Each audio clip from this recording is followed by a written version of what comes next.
Hello, everybody. I'm Will. And I'm Kristen. And this is So I'm Watching It. Welcome to Derry, Season 1, Episode 3. Now you see it. I love this show. It's really good. I love this show. It's really good. I'm actually excited watching it. I'm going to really try hard not to say the same thing over and over again every week, but it is the part that I'm excited about. And it's the adventure fantasy, I just like that I think Stephen King and the clown Pennywise has such a fierce reputation for being scary. And it is scary. Scary is a big flavor with what's happening, but it's the Stranger Things children on an adventure. So this was a Scooby-Doo episode in the graveyard. Yeah. So that's what I was going to say is I think people talk about it being so scary. And I think a big reason is because of the movie The Shining, which I personally find not scary at all and kind of boring, and I don't like Stanley Kubrick. That being said, the book is terrifying. Although you could watch it, you could see that pattern a good 47 more times before if you ever see that. It'll be too soon. No, but the book is legit scary, but I think the book is legitimately scary because a lot of it is told from the perspective of Danny, who is a child. And so it's there's this one scene that I always remember when I'm thinking about scary things, and he is riding his little bike around and exploring the hotel, and he gets to a point where the fire hose, because it was a really old hotel, and so you there's had me read. Yeah, there's a fire hose, and he is convinced that it's going to turn into a snake and bite him. And he's scared to walk past it. And it's always one of those things where I'm yeah, am I every once in a while scared to walk past my dark closet door? Yeah, definitely. And it's because of stuff like that. So it's I do think he's able to get into a very scary place, but all of the Stephen King books that I've read, they don't make me feel scared. They make me feel excited, dread, and anger. This is making me excited. Yes, there's just, because I said adventure, there's this adventure quality. And we also, in between this and the previous episode, I watched Stand By Me, which is one of your favorites. So good. And it was great. I love it. And I see that coming of age DNA is all over a lot of his work, it seems. Yeah. Anyone who's a viewer of the channel knows how I feel about mythos, how I feel about any type of what's the world? What's the lore? What's the lore? Yeah. How does it work? I need rules. I need and just there's this show in particular, there's a very bold confidence to it. It sort of feels like they are HBO is not giving Andy Muschietti notes. It feels like they were you did such a good job with the movies, just do it. I'm really enjoying it. Well, speaking of lore, we opened the episode at a carnival in 1908. Gnarly stuff. Really pretty, like a traveling carnival with sideshow attractions and stuff. There was apparently a beautiful mermaid that we got zero glimpse of. Just her poster. You always that is a staple. Yeah. So we're following a small boy around, and he goes into one of the curiosity tents and is just sort of These are also good kids, and that's tricky. Yeah, really good kids. And so he's walking through the tents, and he comes across the skeleton man, who's come closer, boy.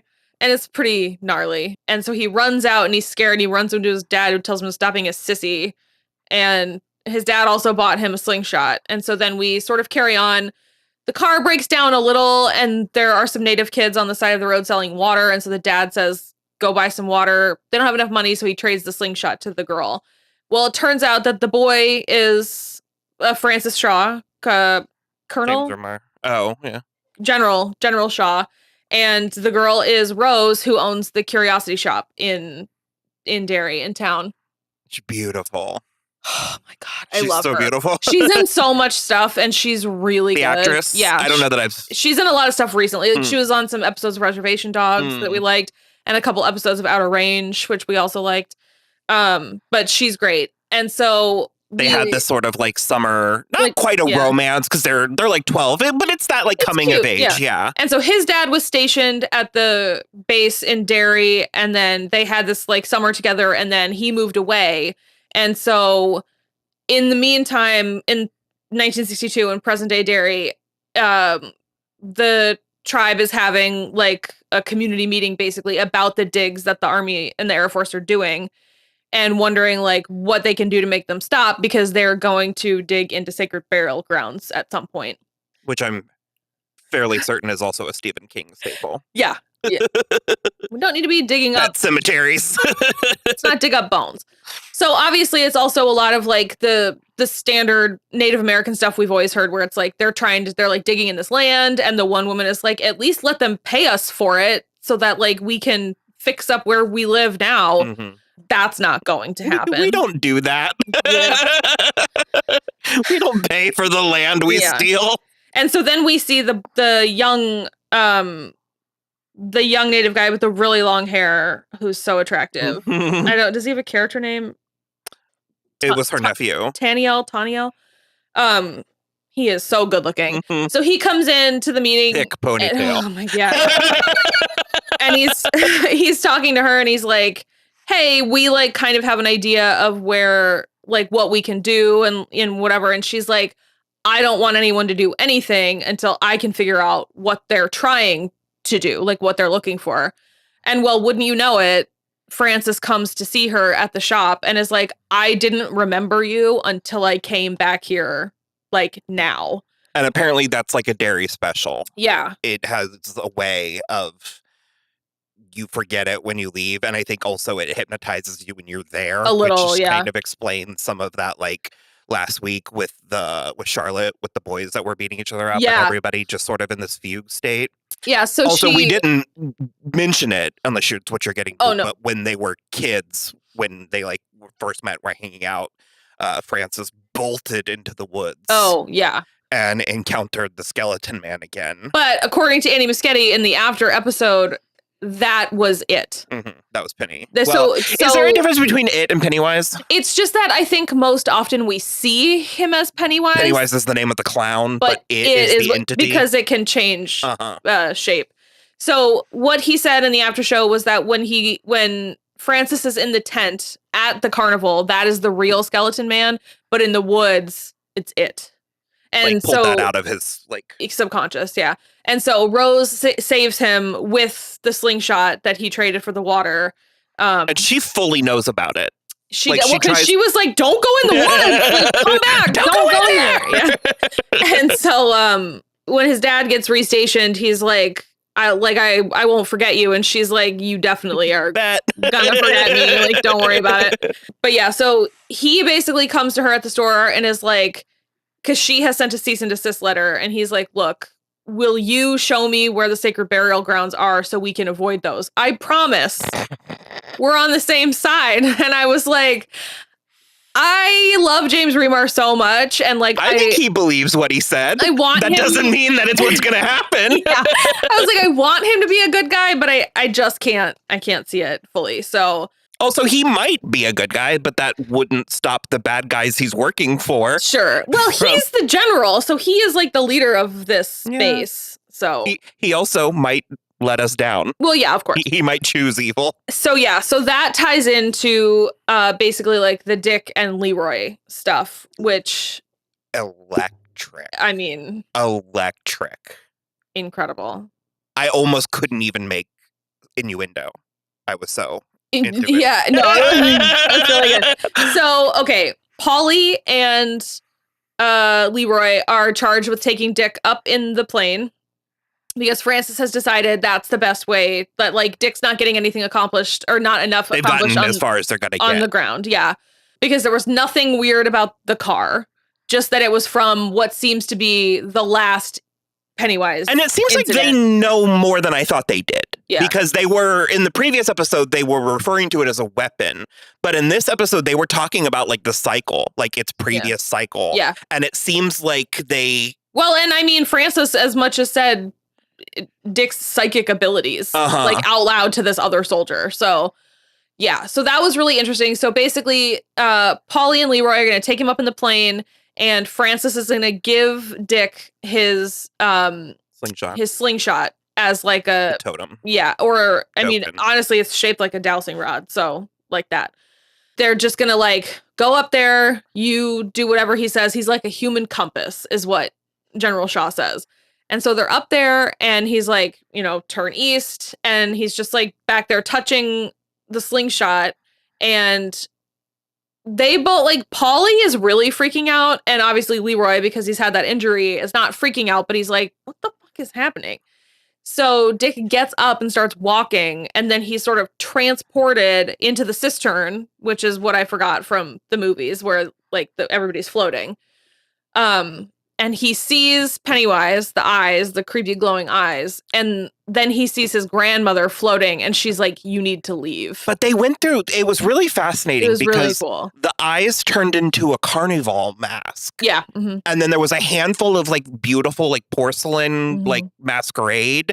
And then it went into like war flashbacks. Yeah. And I wonder if we'll some of that is Dick's memories. I wonder if we'll get anything there, or if it's just because I mean the clown is very sort of I can't think of it's not Venetian, but well, and we did see in the carnival, the 1908 carnival flashback. I thought it looked like a little girl, but it was like a very Pennywise shaped Harlequin. Harlequin, there you go. Type of thing. That is a thing. Yeah. Gen Z Harlequin drag race people. Oh, don't even get me started on Susie Toot. No, but you liked it. I did. And they were acting like that wasn't a thing. And we were like, it's a Harlequin clown. Such a thing. And we were like, that's why she's named Harley Quinn. It's a thing. Learn your herstory, please. But yeah, so he saw his grandmother. Yeah, and she was like, you need to leave immediately. And it turns out that like while he was in this fugue state, he had opened the back of the helicopter and was like basically trying to like jump out. And you were like, they had to have been close because it was protecting itself by trying to like make him die, essentially. I really liked the tidbit we got in the inside the episode where the actor who plays, I don't know. His name is Chris Chalk. Yeah. He was sort of like, that was an example of Dick's confidence / arrogance. Yeah. Where it's like he is a little kind of, because he's the one with this power, he was like a little smug about it. Well, it's and also... he was very much like, I got this. Yeah. And then it was showing how much in over his head he is. He don't got this. So it's also, what's also interesting to me is that he is afforded so many like luxuries and perks and everything like on the base that I think that's also elevating he's like, well, I'm important. And so you're right. There is like a self-importance to him where he's like, well, I love. Yeah, I have the special thing. I will say I did want to call him out. I had been not looking him up because I just was like, he looks familiar, but I don't know what from. And I think the first thing I ever saw him in was Homeland. He's like Damian Lewis's like buddy from the war. And it's like the whole basically gist of the first season is like, is Damian Lewis a terrorist because he was held as a prisoner of war for a really long time, and then it kind of turns out that like, is it the buddy or like hijack him? Or? Yeah, it's really interesting. But I remember really liking Chris Chalk in that as well. So yeah, and so then Leroy and Charlotte invite Dick over for dinner, and you were right, they did cross the camera crossed the line. They crossed the camera, the 180 line. Yeah. Which was interesting. I didn't realize at the time that's actually a perfect one of like 3 examples as to why I'm enjoying the show so much is Dick asked Leroy about Will. He says, where's your son at tonight? I thought he said, where's Will at? No, he said your son. And then Leroy said, Will? Okay. Yeah. But immediately, and because Charlotte had just left the room, and we're sitting here watching this, and we like both of these men, and they're both POV characters for her, or for us, but it immediately went cattywampus. Like it went kind of sideways. And that's when I noticed like the camera, when the camera changed, I was like, they're trying to unnerve us. Yeah. And I'm not sure why. Like disorient. And then when they went outside, that's when Leroy's like, so I didn't tell you I had a kid? Yeah. This is where we get the most, I think, like important information for moving forward with this part of the storyline specifically, because he was like, look, right before you asked, I felt something, and I've only felt it one other time before. You were in that room when you weren't holding the pipe, but when they were beating me, you were in that room. And he was like, I don't want you in my head anymore. Because he had explained kind of what the shine is. And I loved that Dick was like, when you had a gun to your head, you weren't thinking about your family and you weren't thinking about your life. you were calculating Analyzing. like odds of like getting out of it, basically. And he was like, I don't want to fuck with you. And I want you in the trenches with me, like on my team. And he was like, no problem beyond that. I also, and then like, you can write it off with whatever the brain injury he has is, but I love Yes Ann, a character that just accepts the premise and doesn't fight it. Yeah. And the fact that he's sort of like, well, I don't understand what that means, but clearly something's happening, so let's move this along. Yeah. Like, we also stay out of my head. We also got a little tidbit that Charlotte used to be a history teacher at the black school when they came from New Orleans, right? I think. Mm-hmm. Yeah.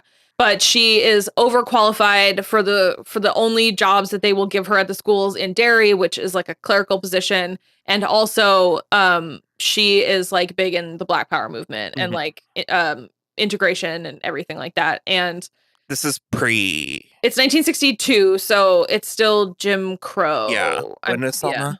60.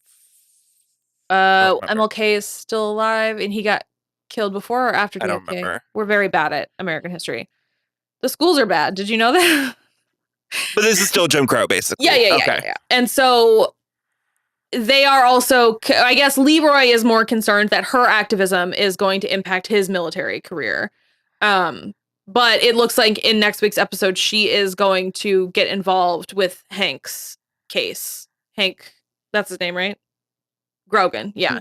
Mm-hmm. Ronnie's dad, which I'm excited about. That seems like it's going to be really good. So yeah, that is basically the size of that. I like that they sort of came to like an agreement because Paulie was like really freaked out and Leroy was just like, will you just tell me what's going on? Like, please. And Dick also did talk to Francis about getting a place where he and his like the other black soldiers the buddies can hang. Basically can hang out because they keep getting like rained out. Or threatened. They're like really or threatened. Yeah, so he's going to see what he can do about that. And then the last thing we've got is the kids. So Lily gets out of... Mercifully, I was afraid we were going to be here for a while. She seemed to have a friend that Yeah, in the house, the head housekeeper. I suppose I trust. She gave her back her bracelet. Yeah. She was giving, I don't know, I'm on edge. With the show, especially anything happening to Lily. But she seemed nice enough. Apparently Lily is on like a lot of meds, but it doesn't seem to have impeded her personality at all. The first thing she does is find Ronnie in the bathroom and is like, we have to get pictures of it. It was incredible. Well, I like the thing that the nurse or the lady like told her where she was like, if this person is as important to you as you say, you will find a way to make it right. Yeah. Like you'll find a way to make it good. Yeah. And I just do like it seems like Lily's not having like, it's not that the asylum is bad. It's that she doesn't like what the people think about her later. Like she doesn't like at school. She's like, they think I'm still crazy. Orderlies were gross. I mean, we didn't we didn't see evidence of any of that, but I don't know that I think we're out of the woods. No, it just doesn't seem. I mean, she wasn't tied. We didn't see her tied down to a bed. She wasn't getting injected with anything. That's kind of what I mean, where I was sort of like, oh, okay. Yeah. It was just like a retreat. So yeah, someone still don't think her mother's worth a damn. No, Terry Bainbridge. So she goes back to school, and Ronnie has nasty words about her dad written on her locker, which she then smears all over her hands. So there's blood on her hands. And so she goes to wash them, and Lily brings her alcohol from the nurse. And at first she's like, I don't need any help from you. And then Lily is like, I want to take pictures of it. And Ronnie's like, okay, fine. And then they're good, which I honestly thought was great. Yes, and I'm telling you. Yeah. So they take Will and Rich to... Who is your favorite? Okay. That little kid. He is so cute. So cute. His his humongous eyeballs are. And he's little. And he's very little. And he's like dressed like, what was it? All the kids are dressed like tiny members of Arcade Fire. Like, so they take them to what you said, water tower? I thought it was a water tower. It's just shaped so weird for a water tower. Anyway, they take him up there, and the boys are like pretty into it. And they're like, hey, look, we need to like go do this. Will you come with us? And Rich is like just spitting Spanish bruja words. And he's like, oh, yeah, I know all about it. I know how to summon spirits. Let's do it for sure. And it We had a turns out what was Lodge, Veronica Lodge. It was like a lodge breakfast. oh yeah. Where every third word was Yeah. was something in Spanish. Tio, and it Yeah. wasn't brujo, but it was No. like something like that.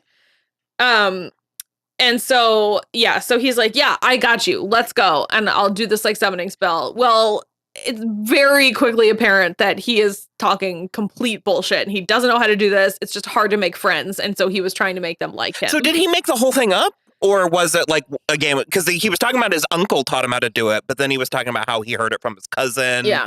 And then just He was sort just of lying. He was, so okay. I mean, I'm sure there You is think he was some cobbling information? basis. Okay. Yeah, because what was it called? The oh, I'm on the wrong episode because the credits are terrible. An Orisha. Okay. Yeah. It's like an evil spirit. That's I know that word. Yeah. So they're trying to do that. And then they're like, we should face away from each other. And I was like, well, Pennywise is gonna right in between the bag of all of you. So it's not Pennywise, it's the dead kids. They do, all four of them manage to get a picture of something. So we've got a picture of Teddy, a picture of Susie. It was my favorite part. I don't want to. I feel like already I can hear people complaining about A, it looking fake, and B, it not being scary. It was my favorite part in the whole episode. Yeah. I liked the blue screening. I thought it was good. I liked the cheesy special effects. No, it's fine. I liked the Disney's Haunted Mansion. Of the ghosts flying through the air. Yeah. Like, you're allowed to have fun. Like, you're allowed to enjoy the things that you're watching on TV. And, well, I also think it's important to note that the kids all had fun shooting it too. So yeah, Lily got a picture of Teddy. Was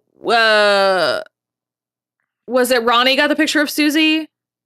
And then Rich got a picture of his uncle. And then they lost Will because he fell like into a mausoleum.